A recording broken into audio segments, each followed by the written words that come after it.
structural.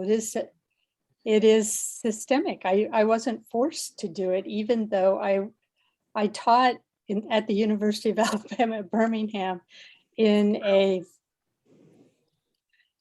where the civil rights movement started, and in a very vibrant city, and still in the 17 years there managed to avoid a lot of it. So anyway, I'm coming from a state of just ignorance and a sense that I want to improve.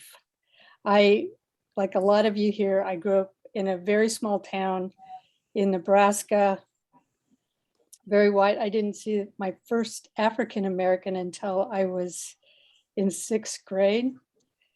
And we went to Omaha. So, and race was just not it just wasn't something that we were focused on. It was much more, if we had our prejudices in the little town I grew up in, it was against Catholics, and they were the enemy. It wasn't anybody else. And then I went to the University of Kansas, a very white university, and then worked in Kansas City, but of course lived in Johnson County, a very white suburb, and then went to Birmingham, but again lived in a very white suburb. So anyway, that's my story. I just want to know more about it and figure out where I am with it. Great. Why don't you invite someone?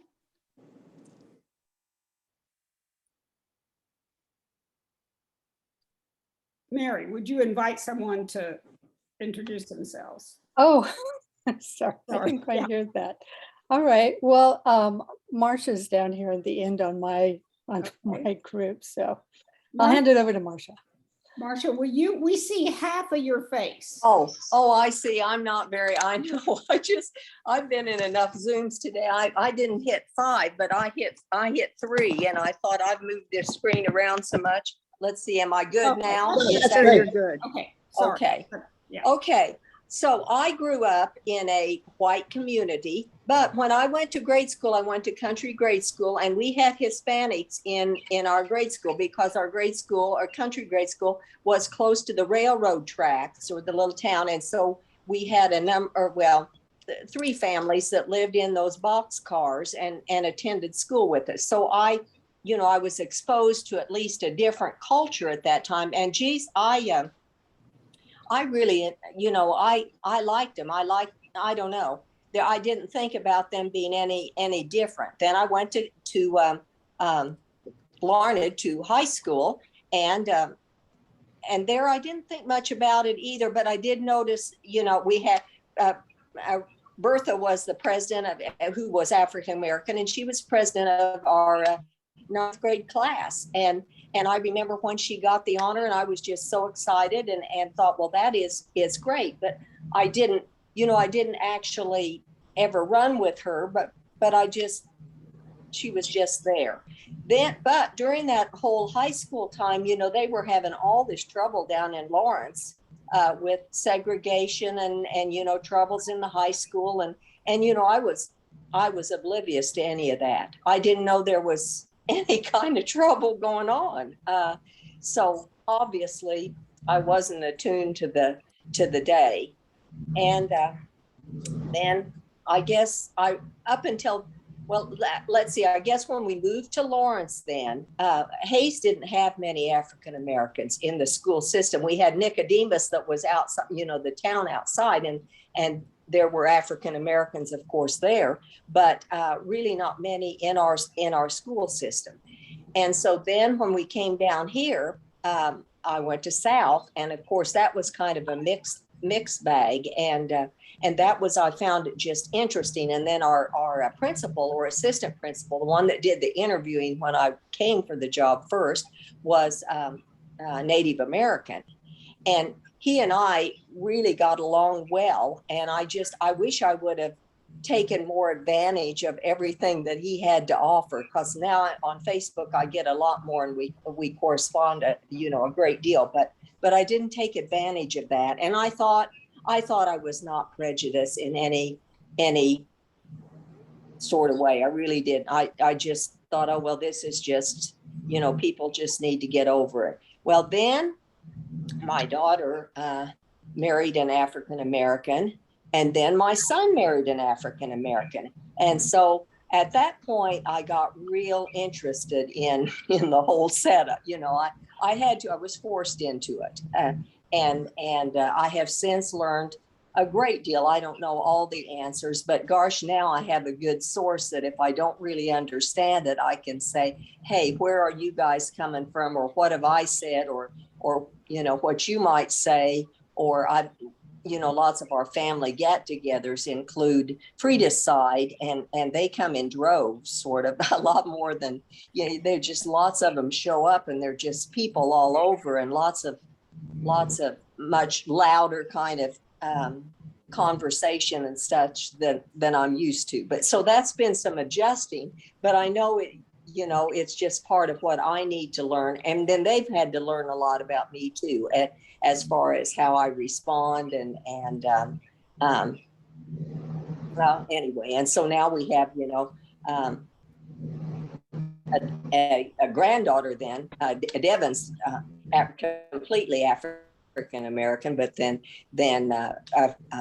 Embry is mixed. And so she'll have a different set of problems versus what Devon has had going through as an African American. You're not always accepted if you're mixed, or we've got a funny society. But I've certainly learned not to notice the color. And you're like, I kind of forget it, and then all of a sudden I remember when we took a cruise, maybe I don't know how many years ago, but we stopped at Haiti, and I remember getting out and touring the city.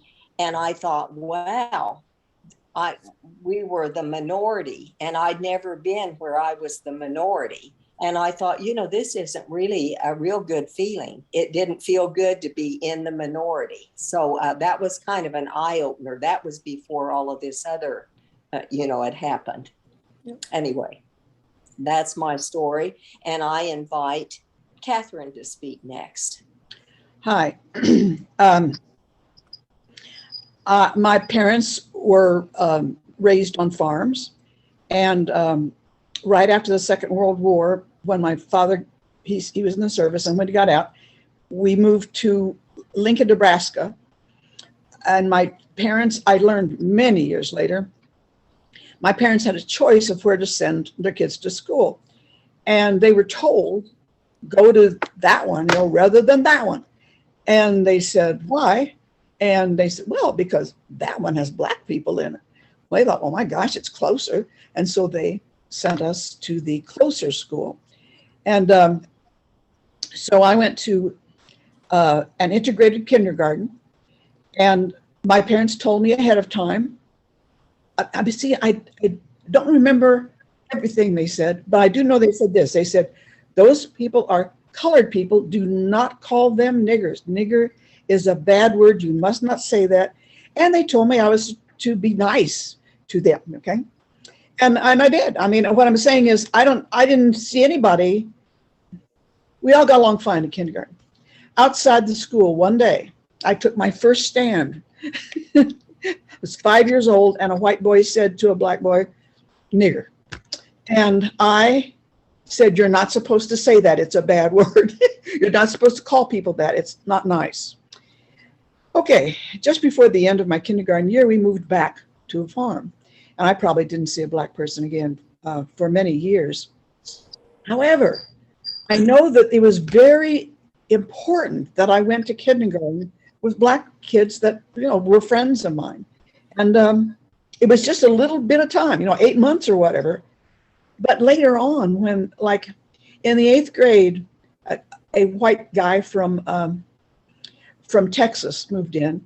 And again, I don't know how the conversation started, but it was like, we shouldn't go to school with those people. And I was like, why not? He said, well, the next thing you know, they'll be wanting to swim with.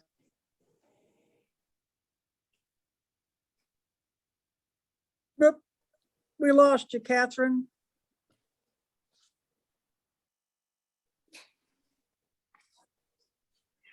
She'll come back in a second. Yeah, I thought this is, And anyway, I just thought this is This is very odd. So intellectually, I remember, I mean, because when I was 5 years old, my parents said, you know, treat Black people respectfully and politely and all that.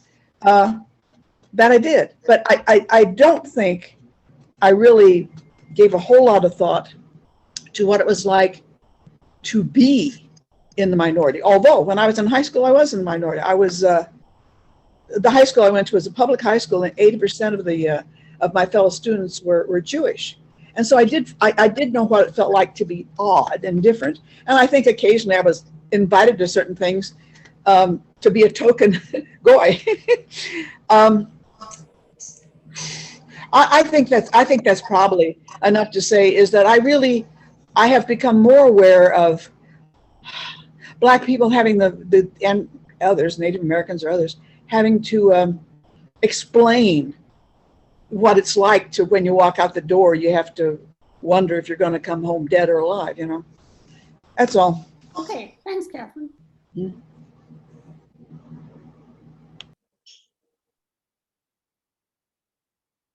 I'm going to choose Chandra. You're up, Chandra. Hi, everyone. I'm actually pretty close to my hometown these days. Salina, Kansas is my home. I live just 15 minutes south. So my mom's family is from Kansas. They were some of the original settlers, and they were my grandmother's family was of the Brethren, and would be identified as abolitionists. And of course, we know these days that there was a broad variety and perspective even within the abolitionist movement back during Bloody Kansas. That some within the movement would still hold what we see now as racist ideals and white supremacy notions. But I bring that up because it's just woven into the fabric of my family's story, because that was part of my mother's family. You know, my mother was a young mother, so I was very much integrated into the dialogue and the way we interact of her family. My dad's family, they were from Nebraska and had just come over to the Kansas side, the Belleville side. So they have what, in my limited history, I would refer to as a Nebraska mindset of be polite to Black people, but still have some tendency to want to be separated. You know, don't mix interracially in terms of marriage, and you know, back then. So growing up in Salina was Salina was founded by Presbyterians who actually had a pretty close relational connection with the indigenous population in the area, and has had its own fair share, or poor wording, its own share of racial strife. But having grown up in the 70s, 80s, and 90s in that community, had the benefit of a diverse education and but also peer situations. So from the time I was in preschool all the way through graduation, I had a fairly not just racially diverse, but socioeconomically diverse situation. I went to the more diverse school in town. I went to Central. My family was not of means. And so in some ways that also informs how a white girl in the middle of rural Kansas identifies friends and who she belongs with. And And so I come into this conversation with awareness, but also with wanting to advance us all being closer and common humanity and reflection and respect and regard as our rightful places as children of God. So that is why I'm here, to one, develop my vocabulary and language when I find myself in situations where it seems like more discussion is needed. So, Thank you. let's see. How about is it Margie? Margie? Yes, Margie. Margie. Yeah. Okay. I am the 5th generation of my great-great-grandparents settled in Kansas Territory. I grew up in the same house. We still own it. And so I live on stolen land, and not realizing that we did have Indian stories. But it's not the whole thought of us being, me growing up, I'm in my 60s, still a little bit, then I've actually benefited from a white supremacist society. And the more aspects of that I learned, we just did braiding sweetgrass, and we're doing Lakota Way, in listening to Reverends Donnell and Ron McKinney, who worship with us. It makes me realize, and having been at a study last summer with Joel and George, I learned so much more about what I thought I knew. And I thought, well, I don't discriminate, but I really didn't know. And so I'm still, I think, still shocked sometimes with some of the things I'm learning that different Indigenous and people of color have gone through, and how much I've benefited. And I'm ashamed in some ways, but we're still trying to learn. And so I'm glad to take this class again. It was eye-opening last year, and everything that comes up opens my eyes a little more, but pretty soon they should be falling out of my head. They're so open. But so that's my background. I have worked with a lot of Black people, a lot of people of color. I've taken care of patients at KU Hospital that were Black, Afghan, Nepal, Indian, you name them, I've taken care of them. And I've tried to treat them all the same, but who knows if I did or if I made a mistake. I could have made a mistake in culture, because I'm a little girl from Kansas. So I picked Joel as the next one.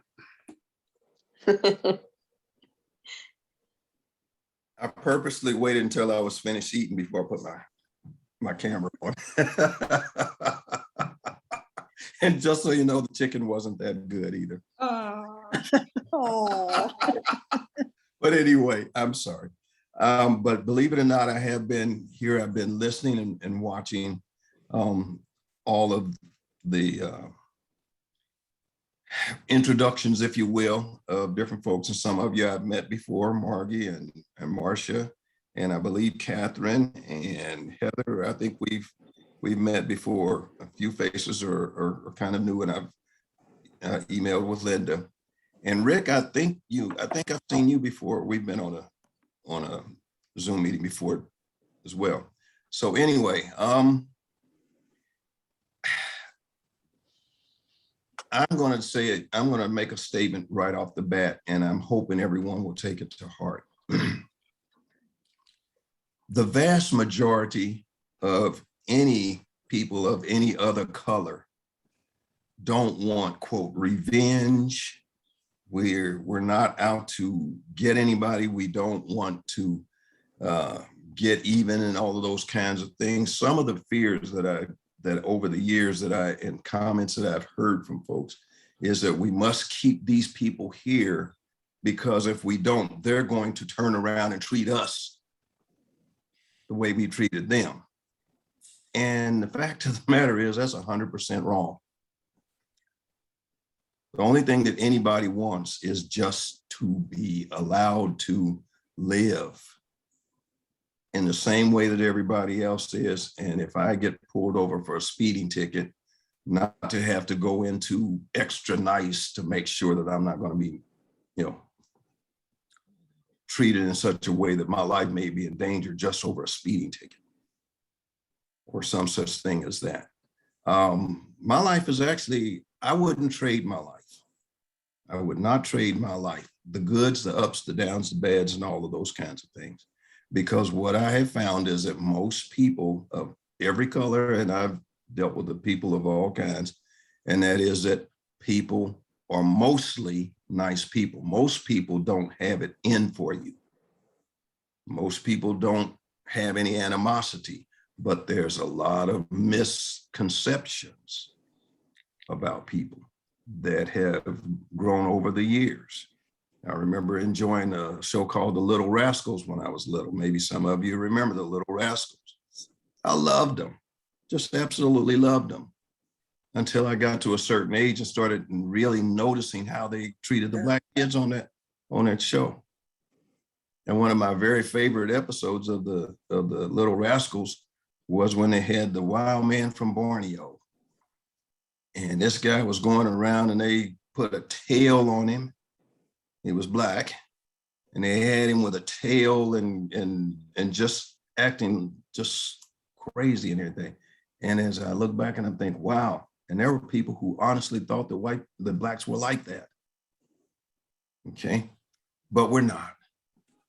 We're not. Guess what? We live, we love, we eat, we grow, we cry, we play games, and all of just like everybody else. And I'll share what I can along the way, but I will tell you this. I've been blessed enough to have been able to go in other parts of the world, and I've trained people in all parts of the world, from Russia, Argentina, New Zealand, South America, been to South America, at least to Venezuela, and I've been into Asia. And what I have found is that there's always some good people wherever I go. And then there's always some jerks. That's the other part. There really are. There's some jerks. And I've worked, most of the people that I worked with in all those years I was with John Deere, most of them were really good people.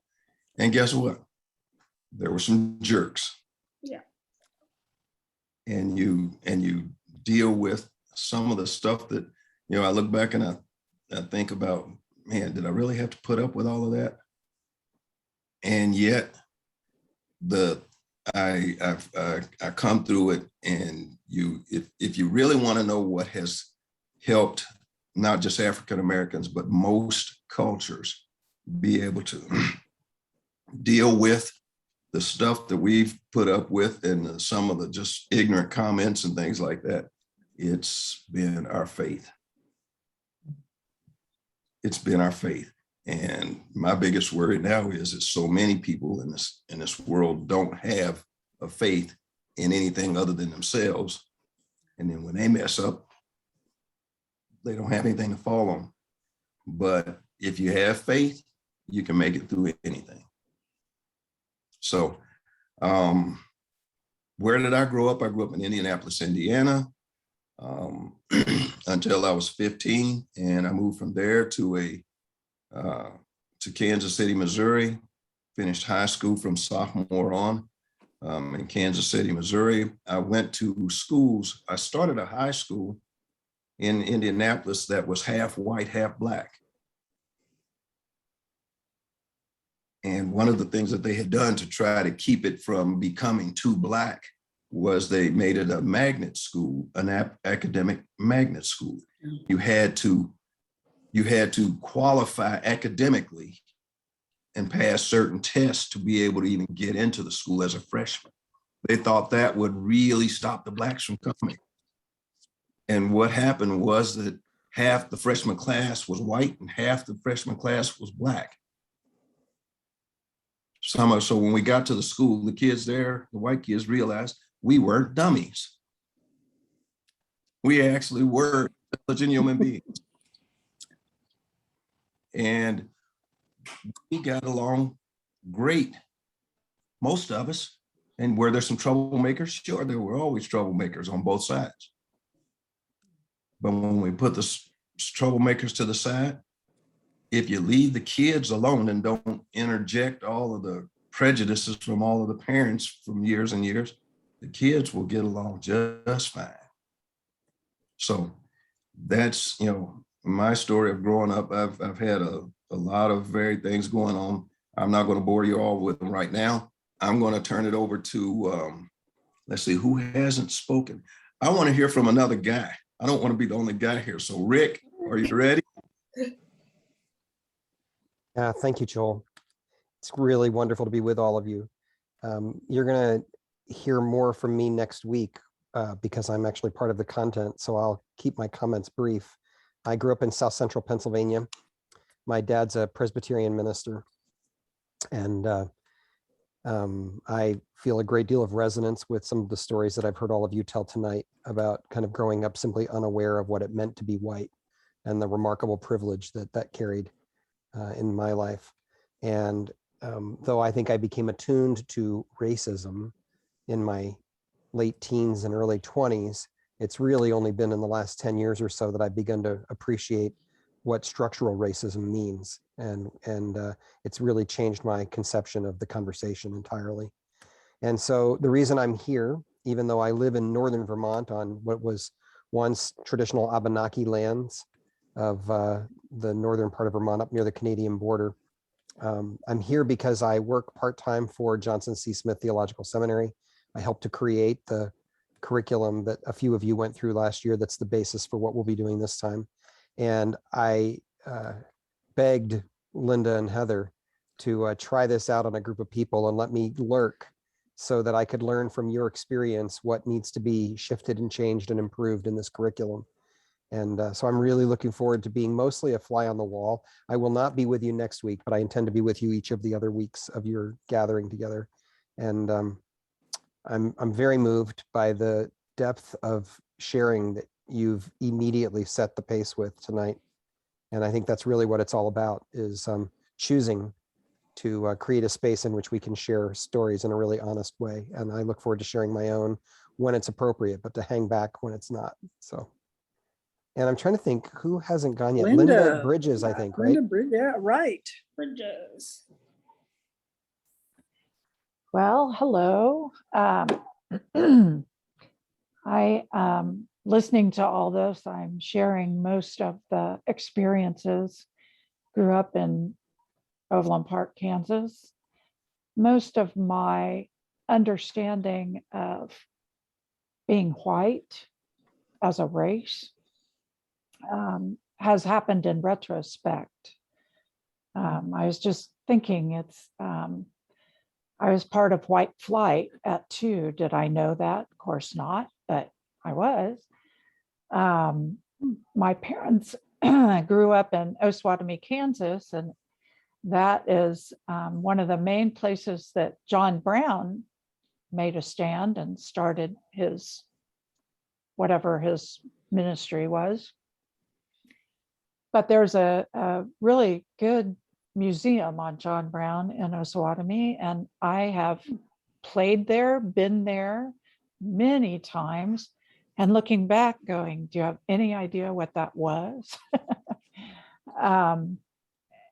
So much of my life, I didn't have people of color in my schools until my senior year in high school.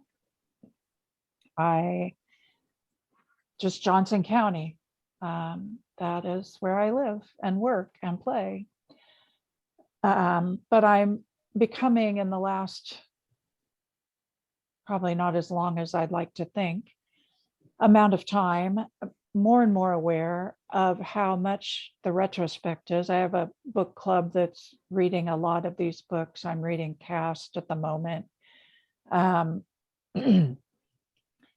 I would very much like to learn how to turn this around so that my vision is moving forward and that I am living my life with awareness and an open mind, but not so open my brain falls out.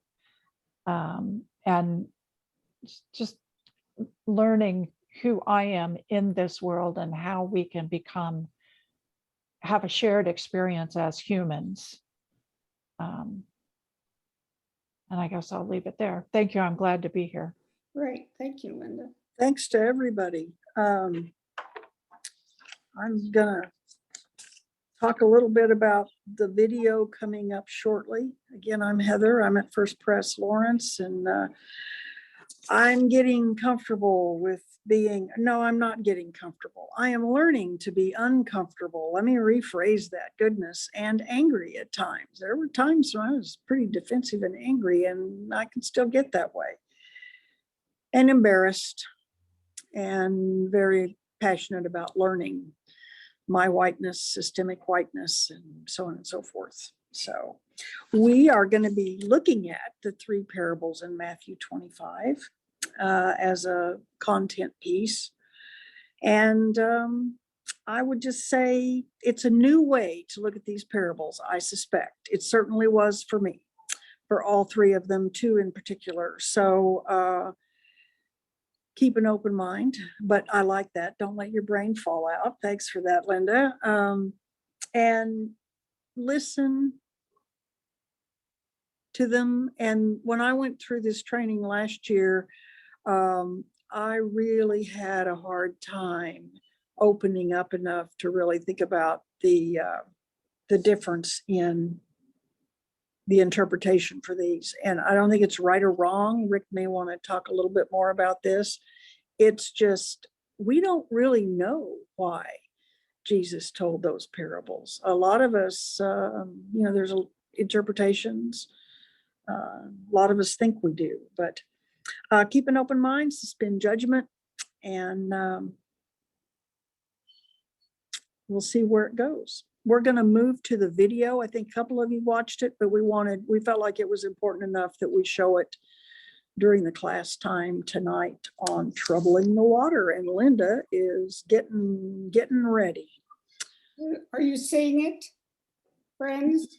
Yes. You see the screen? Okay. Yes. Well, I'm not, there we go. Okay, and I'll get it so it's full screen.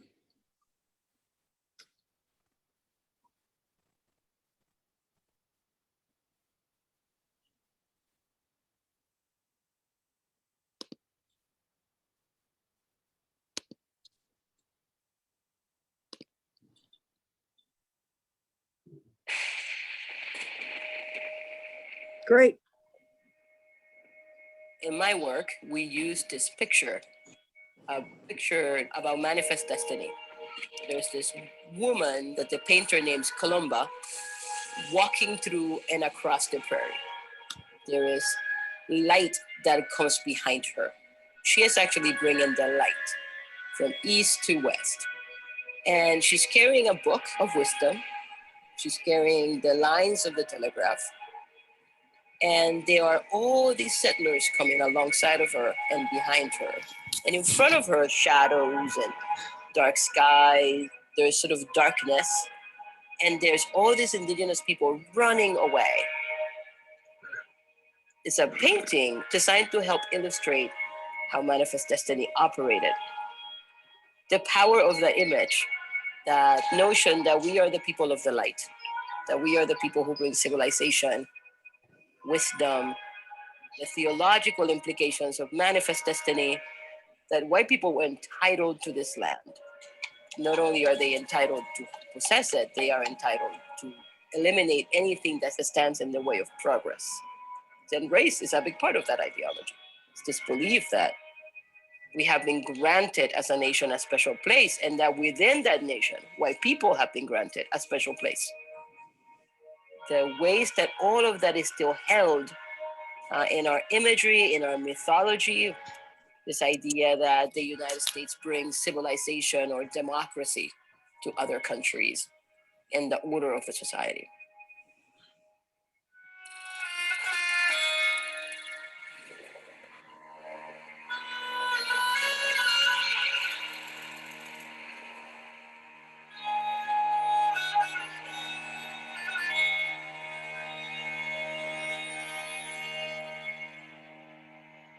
We've identified ourselves as being deserving of arriving here and settling and thriving in this continent in the complete absence of knowing the loss of life, the loss of culture, the loss of language that it cost in order to make that happen.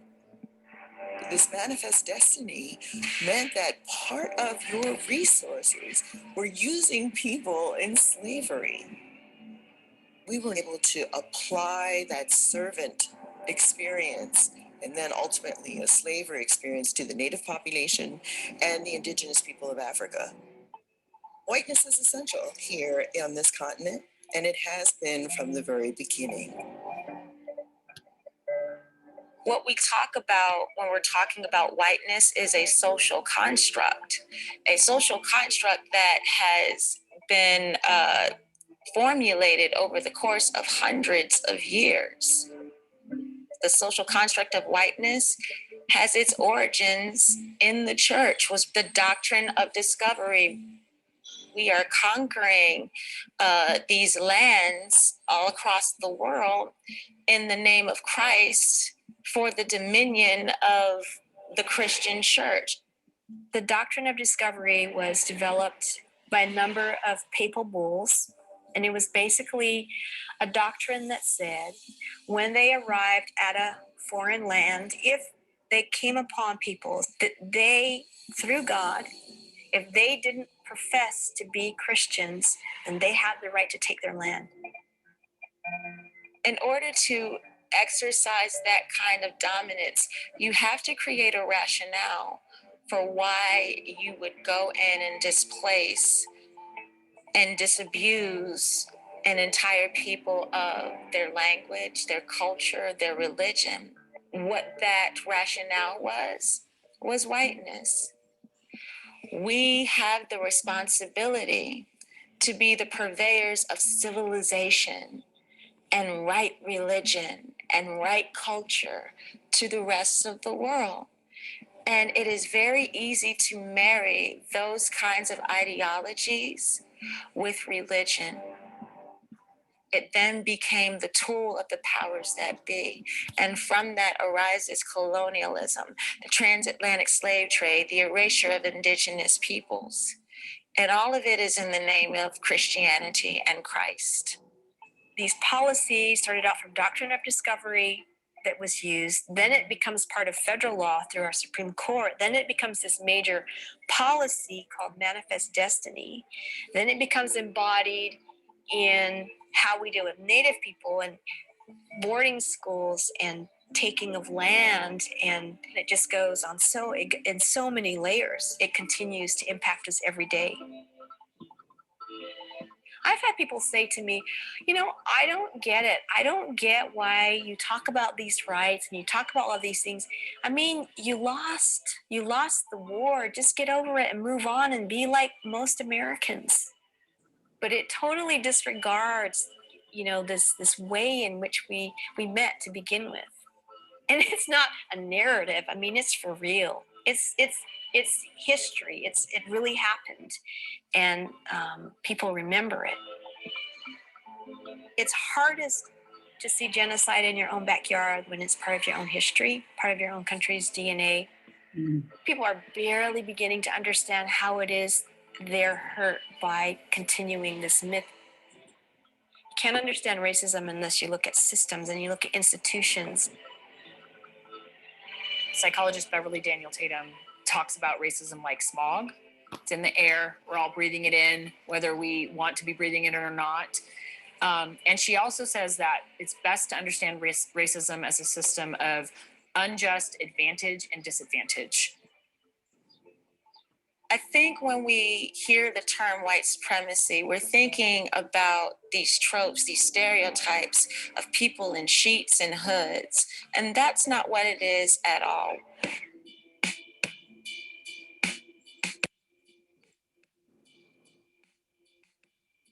We are all raised in a white dominant culture, and any one of us can buy into ideas of white supremacy. You don't have to be of European descent in order to do that. We can all buy into ideas of white supremacy.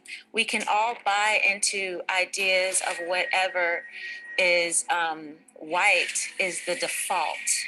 Think about when you read a fiction novel, unless the author tells you that a character is brown or black, what do you assume about their race? You assume that they're white, even though there could be no descriptors that would tip you off to that anyway, no description of hair color or eye color or anything like that. You probably grew up in a household where when you talked about people, the assumption was the people that you sat next to in church were white. Your teachers were white, because if they weren't, you would have said, that black teacher I had in 3rd grade, or that Hispanic teacher that, I met in the grocery store, Mom, you know who that is. But in the absence of all those additional references, we make sure that it just assumes it's white. That is what we're talking about when we say white supremacy.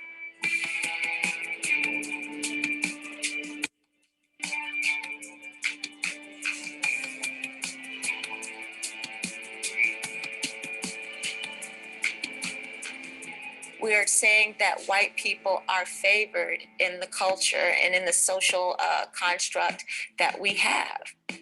You really don't have to be very intentionally white supremacist at all. It's ingrained in who we are, and it's something that all of us need to interrogate any chance we get. Right, there's this idea that white is the absence of culture or the absence of traditions. No, white is an identity, and is a racial identity, is a cultural identity that looks distinct in the United States from other identities, and it's wrapped up in community and the ways that you think about hyper-individualism as the norm of community as opposed to collective relationship, right? It's wrapped up in values of consumerism and of capitalism, and there's a history to whiteness of people who gave up ethnic identities or were stripped of ethnic identities. I grew up with an identity that was primarily being not white versus an American Indian. So it was the absence of what I was and my whole people. Then it was something that we were proud of and had 10,000 years of a claim to say who we were. It's the proximity to whiteness that adds to someone's value and identity. And so we treat whiteness as a property, and therefore people who benefit from whiteness or white people usually don't see their own identity as property, whereas people of color realize that it's the absence of that property in their identity, that we don't have the same value, that on the hierarchy of who's important and who contributes, we're usually at the lower end because it's been either denied or eradicated. Native people, because they were denied the right to actually own who they were, and their relationship, of course, to the land is essential to that.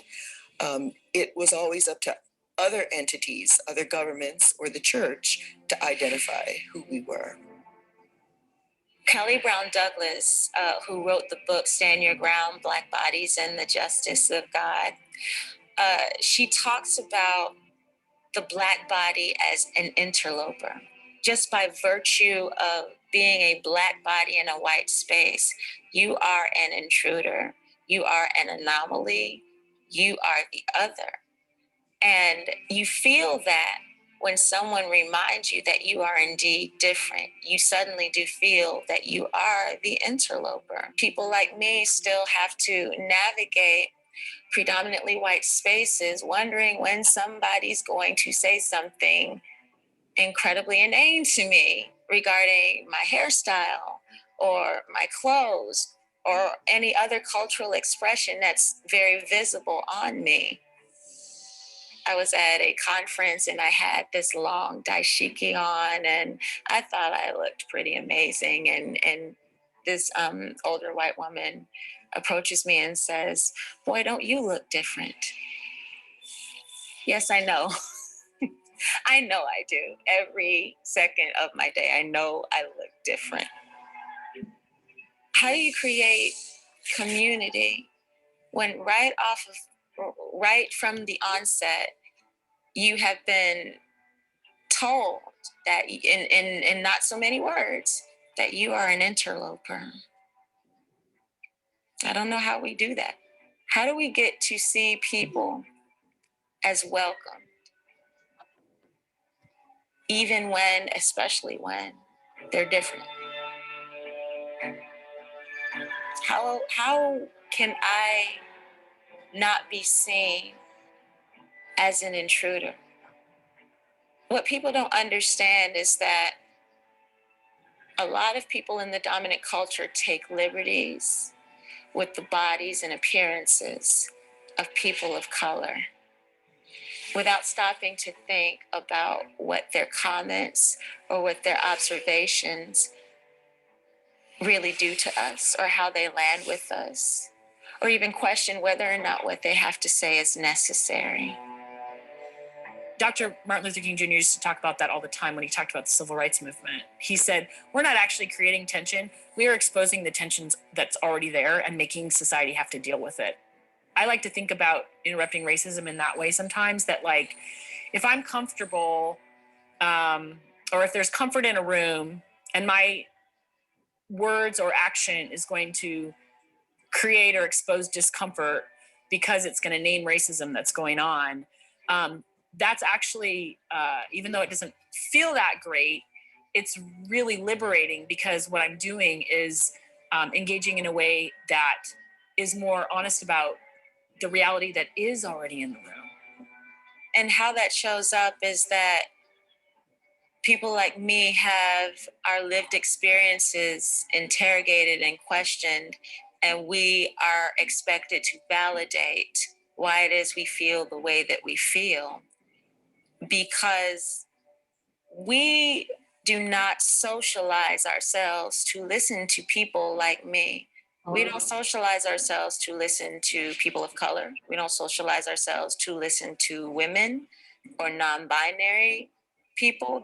What makes conversations on race difficult is because not only do I have to tell you about what I'm experiencing, but then you'll probably put me in a position where I have to validate why I feel the way I feel about my own experiences.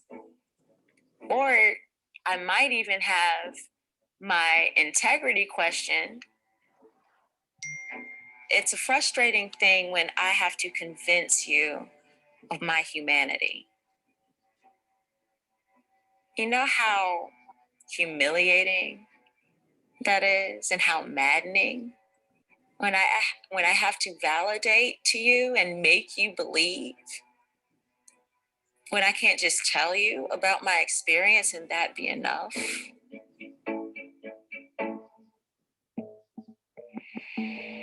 And maybe the response is an attempt to self-soothe, because what I've said to you about my experience understandably makes you uncomfortable. And see, we're not used to dealing with discomfort in this culture.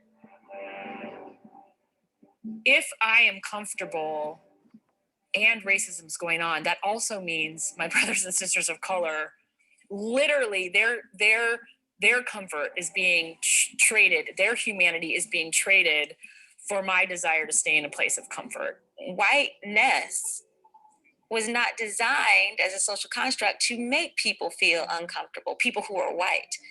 It wasn't meant to afford you discomfort. So when you feel it, you want to get rid of it.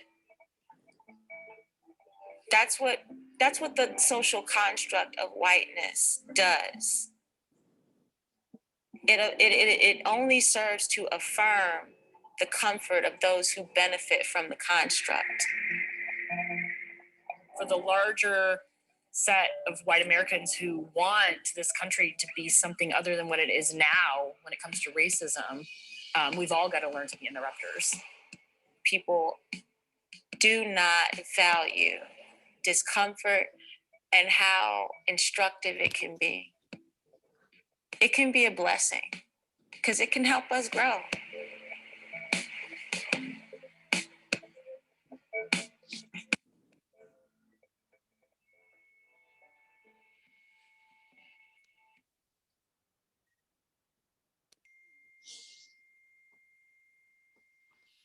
Okay. I want to hear your reactions, but first, because Rick's not going to be with us next week, Rick, will you tell us a little bit more how the interpretation of the parables relate to what we saw tonight and Jesus speaking out of the context of the empire? Sure, I'd be happy to do that. Okay, and then we're going to open up for some comments. Great. So I'm going to share my screen for just a moment.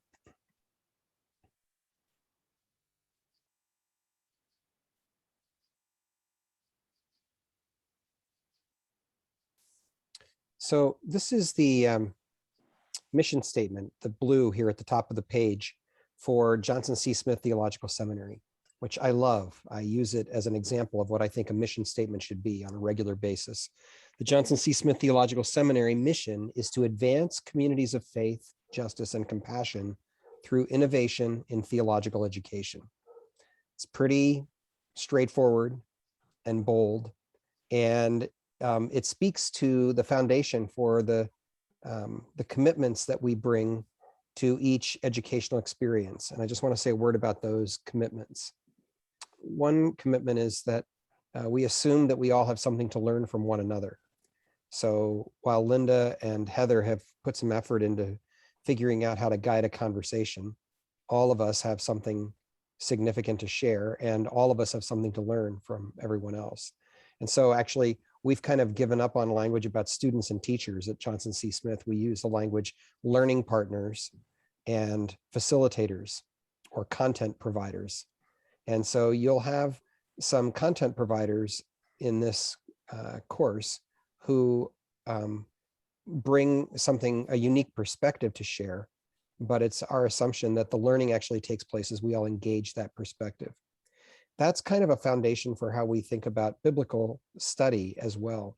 One of the things that we've become much more clear about in the last year or so as a leadership team at Johnson C. Smith is that it's our job not just to unpack theological text, but to do so from the perspective of what we would call a liberative tradition or a liberative understanding of the text. And often that means we can turn to the historical Black church for that liberative reading, but sometimes it may mean we turn to other groups or other ways of understanding the text from other people who have intentionally read the text from a liberative perspective. That's a challenging word too, because, I was raised in a very white dominant church, and the text was offered to me as salvific at a personal level, that the text had some power to save me from sin. And I still believe that, but I'm far more compelled as an adult by the notion that we collectively can be liberated through our shared reading of the text, and that we can actually have the capability of examining hurt that we've caused intentionally or otherwise and making amends for that hurt, which is really what I think this course in some ways is all about. So that means that we have a challenge because most of you, like me, have been raised on text that has been interpreted for centuries by dominant culture leadership. And we've done some pretty amazing contorting in order to make the text say what we need it to say in order to justify the place where we are. And in fact, as an adult, again, and as I've learned over the last 35 years to read the text more and more through what a marvelous theologian who died about 10 or 15 years ago now named Bob McAfee Brown Presbyterian theologian who was really a remarkable individual. Bob talked about reading the text through third world eyes. And he had been a theologian for decades when in the 1980s, he had the experience of reading the gospel through the eyes of Central Americans who were fleeing the violence of their own, the oppressive structures in their own countries, and how it totally turned the text on its head. So I just want to say that that's really what we're about here. And I think it's a totally legitimate way to read the text, but one that most of us will find, if not entirely foreign, mostly foreign, and often uncomfortable. The foundational understanding of reading the text this way is that Jesus was not talking to us. In most of the stories that we have in the biblical tradition, in the gospel tradition, we often feel we've been trained to think that Jesus was talking to us, but in fact, Jesus was talking to first century Palestinian farmers who had nothing. They just didn't have anything. And what little bit they had was taken away from them. That's echoes of the second story, actually, in the text that we'll be looking at in Matthew 25. And so when we begin to recognize the ways in which Jesus's context was an overwhelming, oppressive, military-backed occupation by the Roman Empire of his community, and all of the ways in which he both subtly and not so subtly tried to push back against that imposition of a dominant culture on him and on his people, the more dangerous he became. And so I guess the last thing I would say about this is that as we look at text together during this next 5 weeks, I want to assure you that I don't believe that there's one way to read the text. I think one of the beauties of the sacred traditions of Christian text, and many other texts as well in other traditions, is that they can be read in a powerful way at different moments in our lives, and their meaning can actually change over time. That's certainly happened to me with Matthew 25. When I read the third story of Matthew 25 as an 11th grader in a year-long discipling class in a very evangelical context, that story about the judgment of the nations, and when you responded to someone who was hungry or thirsty or naked or sick or in prison or a stranger, you were doing that to me. Those words moved me to change my entire life. And there's nothing about the way that I read the text today that takes away from that experience, even though I read this story remarkably differently now, some 35 or 40 years later, than I read it in that context. So I just wanted to kind of ask you all to embrace the opportunity to be pushed a little bit away from traditional understandings of things that we've read over and over and over again, and to allow ourselves together to be surprised by the text, and to know that at the end of the day, you may or may not find that this particular way of reading these stories is the most important for you at this moment in your life. And there's no harm in that. There's no harm, no foul, right? It's just a commitment that Johnson C. Smith brings to the table, that we are going to intentionally lay aside dominant culture readings of the scripture that has been most grounding and significant for us. And we're going to intentionally look for liberative ways of understanding text collectively that will push us into new ways of thinking and being. And I'm happy to talk more about that, but I suspect that's enough for now and for the session. You'll hear me begin to do that in the sermon that is the main content next week for the session that I will not be joining you for. And then I'll be back to do short little snippets around textual readings from there through the rest of the course as well. And I really look forward to this conversation with all of you. Hey, thanks, Rick. Thanks, Rick. You know, I'm aware of the time. Heather and I have both said we would stay on a little bit if you want to converse more, and that's fine. But what, Heather? No, I was just gonna say, we'd like to hear from you, but we also realize, I think we're about 4 minutes from, or 6 minutes from 7:45. So we want to be respectful of your time, but Linda and I have committed each week to stay at least 15 to 20 minutes until after 8 for anyone that wants to stay on and talk. So Heather, why don't you say something about next week, because we didn't get through one of the videos, so that would be homework. And then we'll end with discussion. If you have a chance on the main content, there is a video with Allison Wood. And I do not have the website pulled up right now, but I will do a screenshot and send that out where she's. Yeah. Is that what you mean, Linda? Yeah, 9:46 is when she starts. Right. To the end. So. When you talk about main content, I'm not sure what you're referring to. Is there a page that I forgot about, or? Fair enough. There's on the JCSTS PathRight website, the process of introduction, groundwork, which is a more liberating term meaning homework, and then the main content. There are videos or articles to read in both groundwork and in the main content. And we had hoped to show Allison Wood's 12 minutes, I think it is, but I think it was a lot more important to get a sense of everyone sharing, and I'm so glad that you all did. So I still don't know. Where will I look to find that? I mean, is it something when we signed in or something? Yeah, right there, he's got it down there. Okay. Well, Catherine, let me just ask a clarifying question. Have you gotten into PathRight? No, but maybe I didn't try. I mean, as far as I know, I didn't try. Okay, so you should have received, once you registered, you should have received an email, and the email has a link for you to go into a special learning platform that Johnson C. Smith uses. It's like an online syllabus, and it organizes all of the assignments. Wow. And you can just click on the assignment and it will actually play the video or the podcast or whatever you need. And if you have any trouble, you or anyone else, making that happen in the next few days this week as you're trying to get to the content, I've just put my email address in the chat box, and you are welcome to write to me directly and I will help you to get on.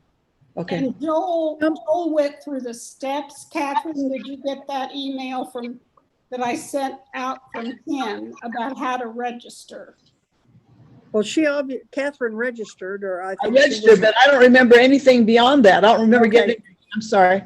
Okay, no, that's okay. How many others does anyone else also have not get an email and not get the how to access the content? Marcia, did you? Not sure if I watched that video like what we then just watched here. Did I get it? Okay, that's where it was. If you watched the video, that's where it was. Okay. Chandra or Mary or Linda Bridges. Yeah, okay, thumbs up. I had no All right. trouble accessing. And Joel, thank Okay. you for your step-by-step instructions too. Indeed, Joel. I'm going to very copy your step-by-step instructions and use them for others in the future. They were great. Yeah, that was so good. Do you have an engineering background? That's what I suspected when I read them. I'm a training instructor. Okay. I teach now in my retired years. I'm an adult ed teacher, but I've found over the years that if you don't spell it out, you can make assumptions that everybody knows what you're talking about. You have to spell it out, do this, and you'll get there, especially with computers. You did. Well, okay, where am I going to find that stuff from you, Joel? Where is that? Well, I'll get it to you, Catherine. Okay. And then We'll we'll get it to you in the next and then maybe day or Rick so. will need to be involved, because I haven't I registered such a long time ago. I don't know. Me too. Yeah. how to do it. So anyway, and I'll send out an email that has the homework, what we're talking about for next week. So you want us to go through the main content video and the processing and integrating the content, or is that part of the Monday discussion? I will tell you, because I can't answer that question. Okay. Now I'm not sure. I'm not sure. Yes, and let me be clear. Linda and Heather have chosen to use the only portions of the main content.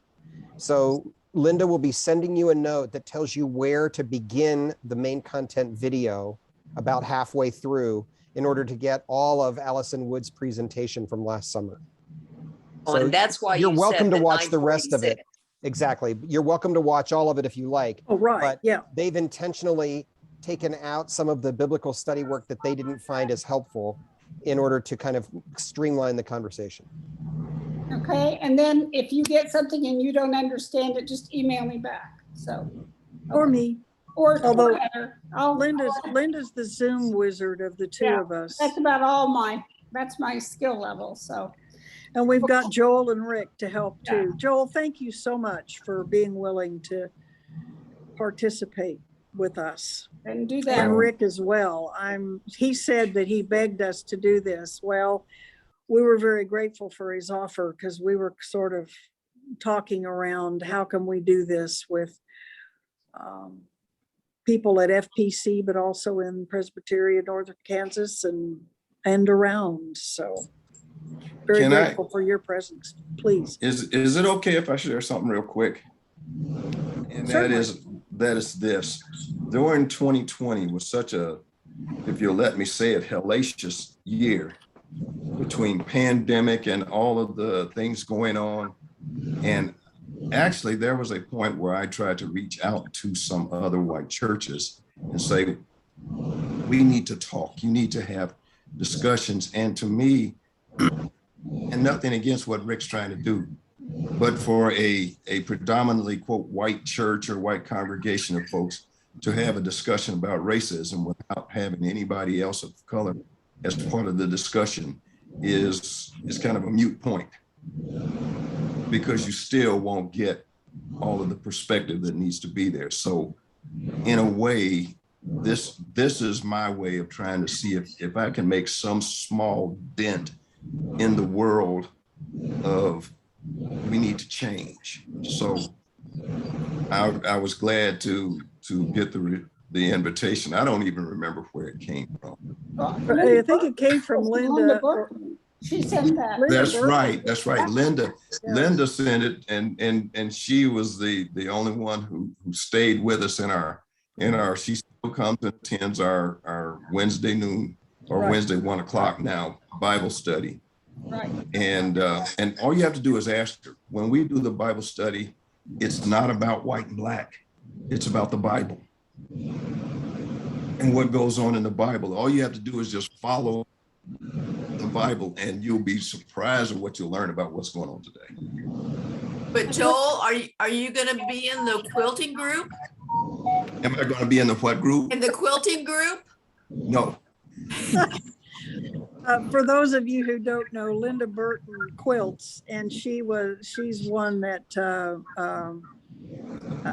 was in the class with Joel. But Joel, she says that attending your Bible study, I wish I could. I have a conflict at that time. Yeah, I remember you told me that. Yeah, and she says changed her life is being there as I think she said usually the only white person there, and how embraced and how much she's learned, and she just goes on and on about that, which I think is absolutely wonderful. But she's starting a quilting group, so that's what Margie's teasing Joel about. Yeah, and I can tell you now, I'm not going to quilt anything. Right. All right. Thank you, Joel. I think, well, I know we all do, but Linda and I especially really appreciated it when you reached out and said you'd be willing to help us poor white folks out of, give us a little perspective and honesty. Thank you. Yeah, That's you're welcome. Only thing I'd say to each one of you two is give yourselves a little bit of give yourself some grace. All right. I don't think anybody on this line, nobody grew up purposely wanting to hurt anybody or anything like that. All I ask for is a sense of, okay, let me try to understand what's been going on. I'm not trying to make anybody feel bad. I can ask a question that, like, for instance, earlier in this hour, I pronounced the whole word, which is the N word. Yeah, I was listening. And what did you think? My gosh, why did she say that? I mean, was that awful for me to say that out loud? You want to know my honest? Now, Yes, I know yes. there are some blacks who probably would have been all, but me, no. And the Well, reason why, Catherine, it didn't bother me is because all you were doing was sharing, here's what went on when, and here's what kind of language people were using. Right. And so you weren't justifying it. You weren't trying to say it was right. It was just, that's what happened. And so from a standpoint of moving forward into the future, if you all could pass something on to other folks, it's just, nobody's trying to say negate, don't feel bad about history, just don't ignore it. Don't pretend it didn't happen. Because there are those of us who lived it, and every so often somebody tries to push it on us again. So we're just saying, don't ignore history, because if you ignore it, it'll come back and bite you. It'll come back around again. But it's best if I never use that word again, right? It depends on never pronounce it. Should I ever pronounce it? Yeah. Now here's I would just say, you use your best judgment on what you're trying to get across. Okay. Because I can tell you right now, I've got pretty thick skin. And from the standpoint of, I don't let other people, what other people say, dictate how I'm going to feel, right, about me or anything else. Some people do, but all I would say is, if you're uncomfortable with how you think it might impact somebody else, just don't use it. Right. Yeah. I don't use the word. Yeah. I stopped using it a long time ago, grew up with it being a normal thing to say. Mm-hmm. But I stopped using it when it really hit me just how degrading it was to myself and my people. Okay, thank you. Yeah. Thanks. Thank you. Good question. Feel free if you need to just say goodbye. But I'm gonna end us. Oh, well, yeah, I'm gonna end with a word of prayer for those of you who can. If you need to go, that's fine. Stay on if you want. And if any of you want to stay on, that's great. Okay. God, we thank you for this opportunity to be together, to share, to fellowship, and to learn. Help us to keep open hearts, open minds, and to go forth and engage and learn from the content of this class. Thank you. Amen. Amen. Amen. Amen. Amen. Ladies, I'm gonna get off. Linda, see if you can get goodbye, in and jump in here with us. Okay. All right. And because the men are usually the toughest ones to get minds changed. We'll work on that, Joel. Thanks. You're welcome. See you next week. Thank you very much. See you next week. So any comments about tonight or the video or? I just want to express my gratitude to the two of you for opening this opportunity up to the presbytery. I think it's a great opportunity if we do this again in its next iteration, to give small congregation, obviously First Pres in Salina has historically been a larger congregation, although we are smaller. But these opportunities are so important for the larger church, and some of those smaller churches that don't have the resources or the human capacity to do this. So I was so grateful on multiple levels when I saw this come up in the P&K newsletter, and so I just want to let you two know your service to the larger presbytery is greatly appreciated. Oh, thank you. We are delighted that you that you decided to participate, Chandra. I'm very glad we've got had one person from the Presbytery at large, and I think that'll be a good starting point. So thanks. And Chandra, I have a question. Are you folks are in between pastors too? You have an interim pastor, don't you? And We that's do. where we are at First Pres. I know that because I'm on the committee that's supposed to be helping update our website, and I was looking at different websites, and I looked at first at Salina's, and I thought, you guys put the holy cow stuff up there on your website. That was great. We weren't Yeah. quite that Mm. brave yet.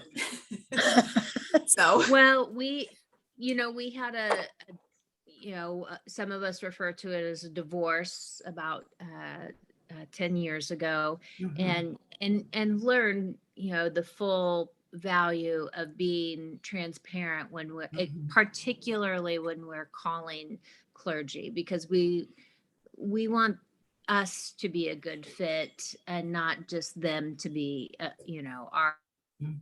our idea of good fit. We want everyone to know full well what they're coming in, from our mindset and also from a financial standing. So we that has been an intentional conversation that's now about 10 years old.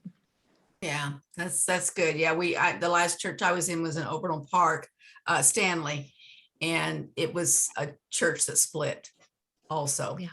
And so I'm real sensitive to those things now. And so, Yeah. Well, good luck. Thank you. You as well. Any comments, questions, anything else? Feedback? I had a professor that used to say comments, questions, rude remarks, but we'll dispense with the rude remarks for Yeah. purposes of being, I think you guys did great. well, It's so hard to tell how long to spend on every little thing. And so the video is here. We can watch it on our own whenever. And so that's, yeah. we were both surprised that people took a little bit longer, but I'm so glad you did. Because it gave everybody a sense of where everyone else has come from, and most of us are pretty common, just clueless until not long ago kind of thing, in varying degrees. So, yeah. Now we're also the chosen frozen white Yes. people. right. And I have to say that I started listening to Scene on Radio because Alan had suggested it to me, our older son. And then I had dropped it because I wasn't getting to watch it. But I started with the season 2 and going through the episodes. And the episode I listened to today while I was gardening was the Minnesota and Dakota Nation, the state of Minnesota and the Dakota Nation. And it was like, okay, I would not have thought that. I would have thought Minnesotans were from where they're from, Norway, Sweden, whatever it was. And that's the whole personality of Minnesota, knowing full well that all this whole area from Oklahoma, from Texas, all the way up to Minnesota went through the same thing, but we don't hear those stories. And so I'm glad I got to hear that one too. So it's a good one to go for. That was episode 5, I believe. What is Of the season 2. podcast? It's the Scene on SCENE radio, and Yes. it was part of, I don't think it's in any of this content now. I wouldn't swear to It was part of the homework. That episode 7 was Yeah. part of the homework, but Oh, they that's suggested right. we listen to the whole season because Yeah. it's on white only, or whites, white identity, Okay, whatever it it is is. in there.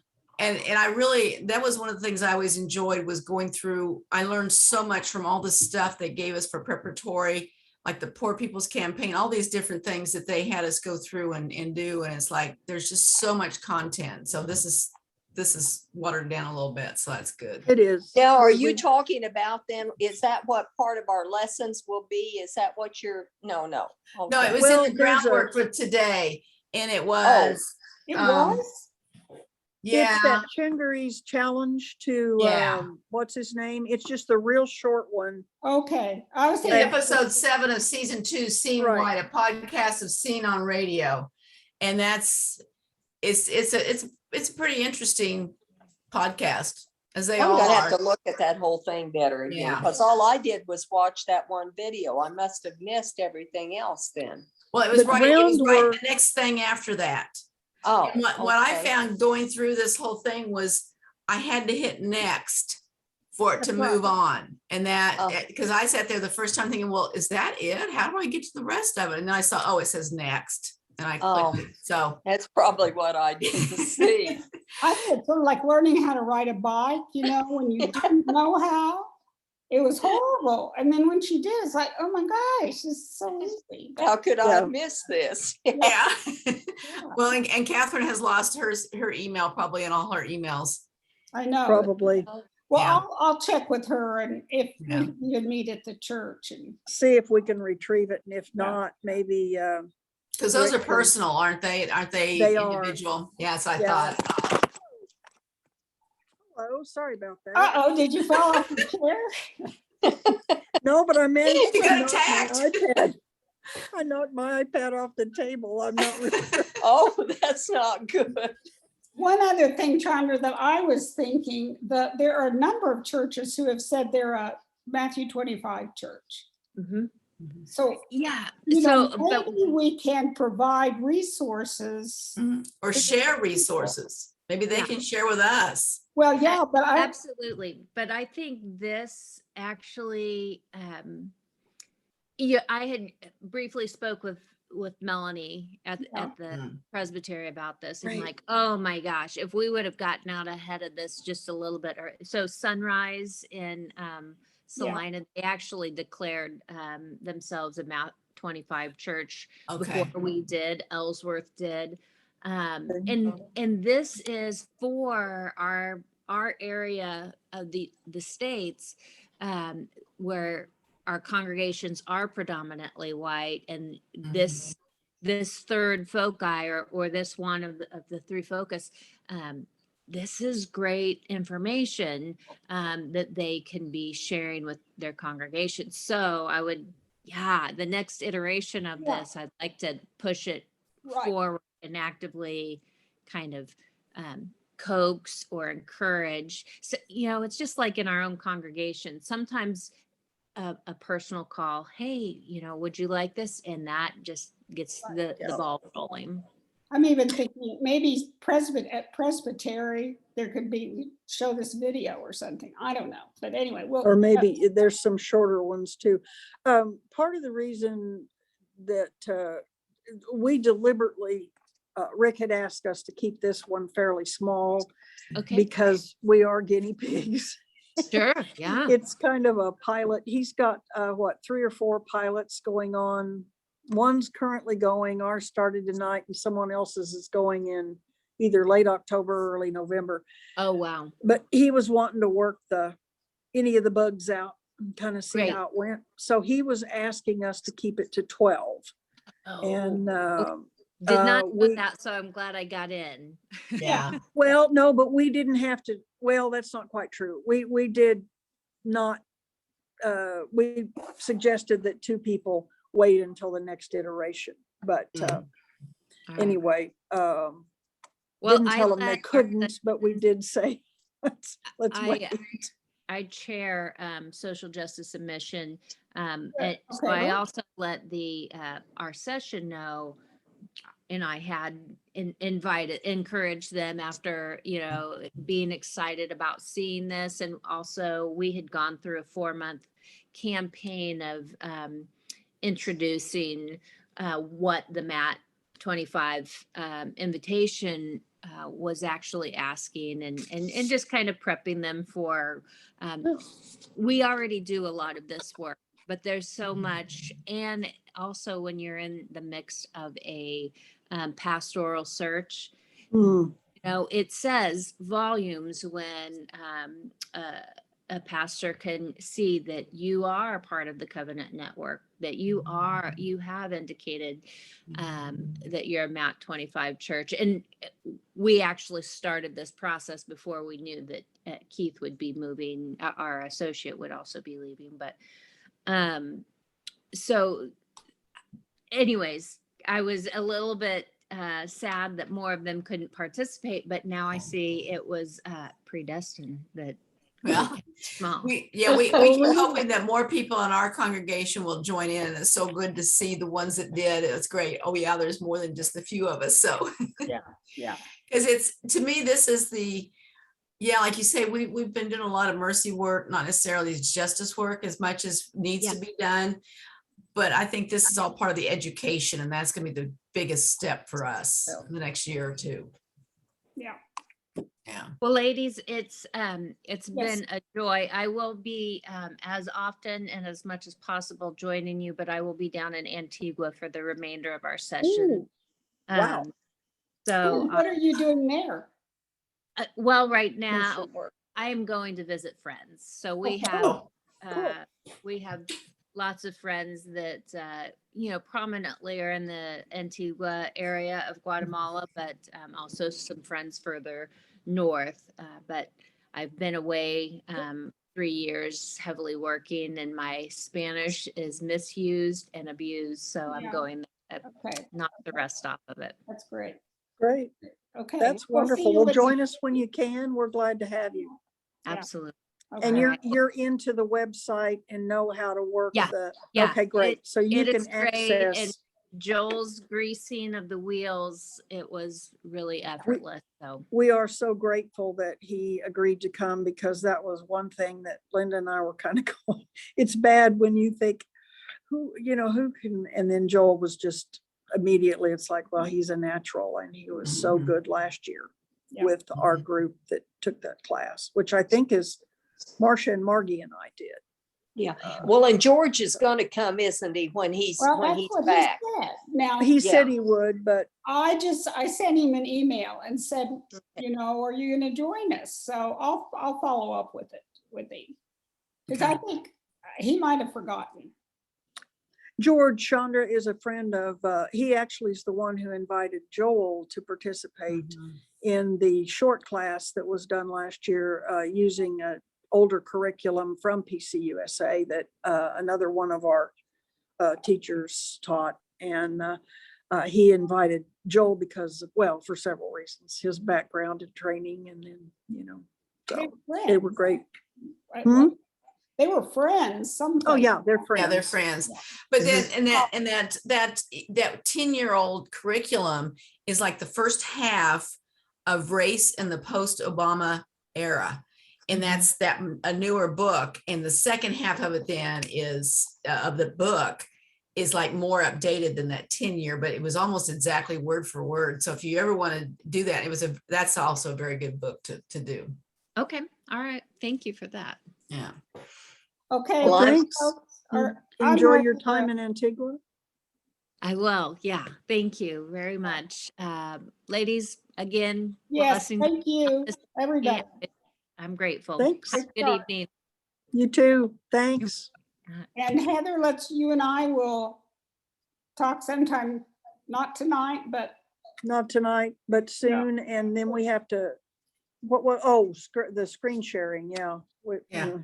And then Monday we'll be on the road. I'm going to try to gather in, but that's right. You're taking yeah. the trip. Okay. Yeah. Okay. So thanks. All right. You guys did great. Thank Thanks. you. Thanks. Thanks, Margie. Bye. Appreciate you being here. It was Yeah. good to see familiar faces. Okay, I'm ready to go home. Oh, yeah, And- you're not even at home. I'm at home. No, I'm but about it out worked to great. stuff. So, it's our internet is the problem, obviously. Yeah, right. Which is what I thought, but Yeah, not your device. this is the third or fourth Zoom that I've come in and done at church, and it's been no problem. So, yep, it's our connection. Mhm. Anyway. Okay, well, let's check with each other. Maybe I got a busy day tomorrow. Sorry. Sorry. You do too. Okay, maybe. Yeah, I do Friday. too. But I think we can go with our plan.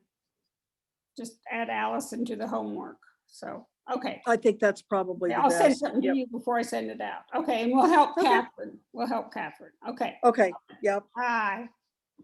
Bye. Thanks. Yes, thank